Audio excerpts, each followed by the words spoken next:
Before the oceans rose, before memory faded into myth, there was a time when humanity carried a different kind of awareness, a softer awareness, a living awareness.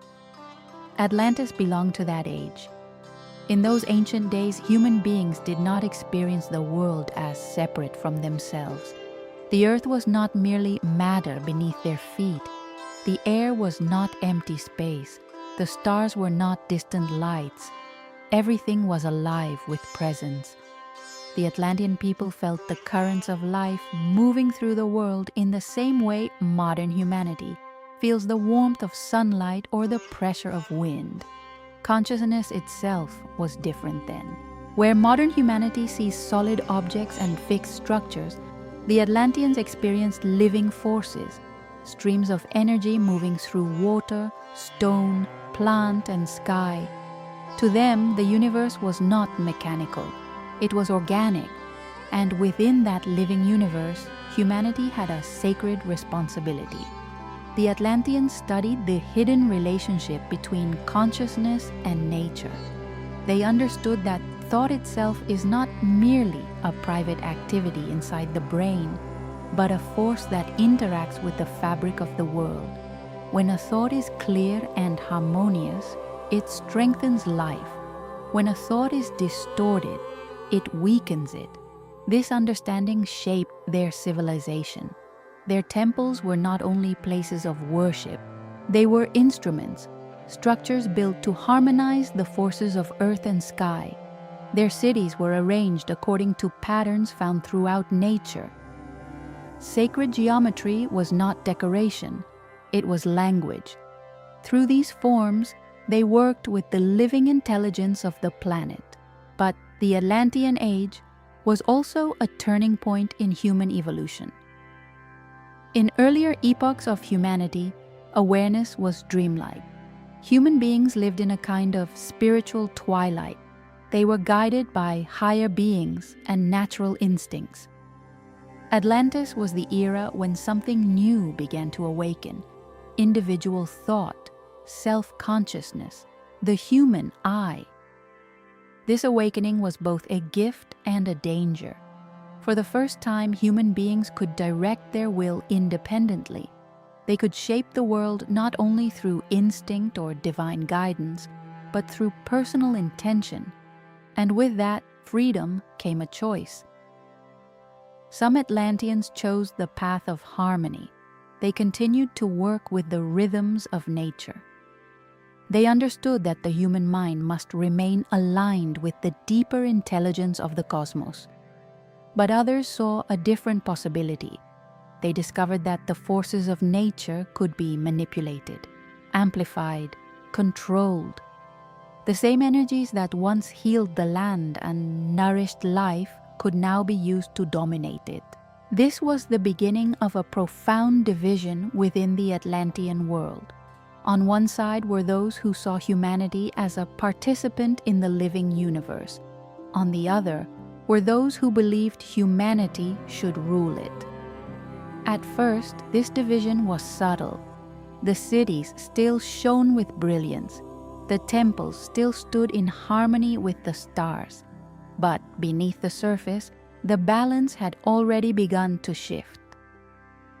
For the first time in human history, intelligence began to move faster than wisdom. And when intelligence moves without wisdom, power becomes unstable. The ancient teachers of Atlantis understood this danger. They saw that the awakening of the human mind was necessary for humanity's evolution. But they also knew that this new freedom would bring chaos if it was not guided by moral development. So they began preparing for what they sensed was coming. They gathered the deepest wisdom of their civilization and preserved it in ways that could survive even if Atlantis itself did not. They encoded their knowledge into symbols, into sacred geometry, into myths that would travel through generations long after the original meanings had been forgotten. What later civilizations would call mystery schools were born in this time. places where fragments of Atlantean wisdom were carefully protected.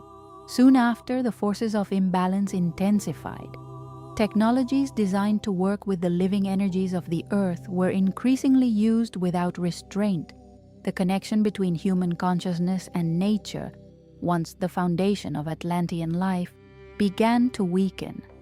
And when that connection weakened, the stability of the world itself began to change. For the Atlanteans had always understood something modern. Humanity is only beginning to rediscover.